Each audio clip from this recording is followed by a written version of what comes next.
Hi, I'm Barry Nichols of Paradise Jewelry, the friendliest store in the world. Today we're going to look at a diamond. It's interesting because diamonds are just fascinating crystals. They're incredibly awesome prehistoric rainbows crystallized since forever. But what's neat is when you look at them, you always see something new. One of the things you want to be careful of when shopping for diamonds is never buy them by the paper, because the grading may be great. You have a clarity grade that's very good, a color grade that's very good, and the cut grade may even be decent, but it may not be even. And it's one of the problems I have as a diamond setter is how do I make it look straight if it's not? And I'll show you on the monitor this particular diamond. It's a beautiful diamond. It's got a faceted girdle, which is a plus, but take a look at the symmetry.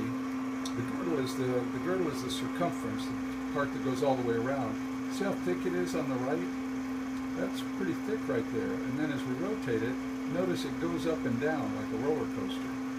But also, notice here it's very thick, and then here it's very thin, and the thick side is down, the thin side is up. And I've got to put it in a setting and make it look like it was always even. Not too easy. The point at the bottom we call the cue-it, and it's never entirely pointed. There's always a very tiny little flat spot there, but you can't see it on the newer cuts.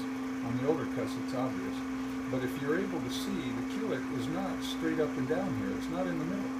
When we look down on the diamond from on top, notice the cue-it isn't in the center. It's off to one side. When they cut it, they didn't want to cut away more diamond than they had to, so they saved it by an off-cut. Once you cut away diamond, you can't ever put it back, so you cut the least amount you can get away with. But then it's always a decision, how much do we cut to get perfection, and how much do we cut to save the weight, because you sell it by the weight.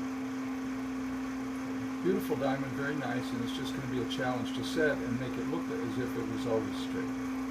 So, thanks for tuning in.